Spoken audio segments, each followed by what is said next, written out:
UPS just dropped off the new iPhone 15.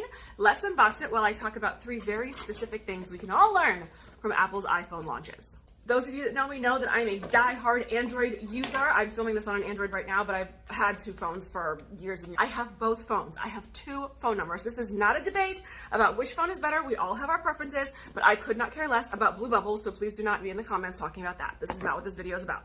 And here's the phone that I got. There are 3 very specific things we can all learn from Apple's iPhone launches. Number 1, people buy what they want, not necessarily what they need. Because let's be honest, who really and truly needs a new iPhone? I didn't, but I wanted it, and I have very specific reasons for that. Partially, it's because of the USB-C charging plug. Pretty much every device that I own is USB-C, so to simplify my life, I got the new iPhone 15.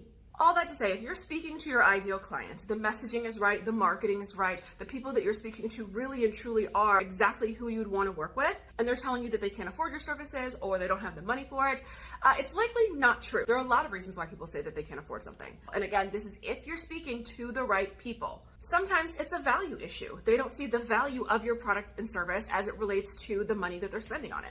Sometimes it's a trust issue. They don't trust themselves to follow through with something. They don't trust themselves to make the decision properly. They may not trust you because they don't know you well enough yet. There are a lot of reasons why people will use money as the reason why they're not signing up for something. It's not usually the case. Usually there's something deeper. So if you can figure out what that is, you're in good shape. The second thing is that done is better than perfect. Now, I'm not a tech guru, but we know that this is the iPhone 15. They just rolled out iOS 17. There are going to be bugs along the way. They were not waiting until they had everything perfected before they rolled things out. There's probably going to be new updates in the coming weeks because things aren't going to be working like they thought they would, and that's okay. So you have to learn to launch, even though things are not perfectly done, even though you don't have every T crossed and every I dotted, you can still launch. And lastly, I have to say this. Launching works. If you're on the internet and somebody's like, launching doesn't work, launching's exhausting, launching's this, that, and the third, that's a lie. First of all, everything works. And I've said this before, you can do webinars, you can do calls, you can have funnels running of all different sorts.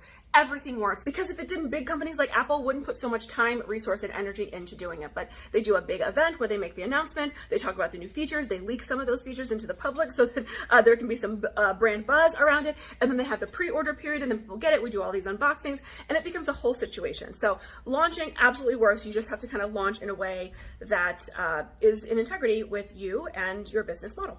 Now, I just want to say this is not an endorsement to go buy a new iPhone. This is simply an educational piece of content where I thought we could all have a discussion about things that we could learn by watching big companies launch things. If any of this resonated with you, let me know in the comments below, or tell me if you plan on getting the new iPhone 15.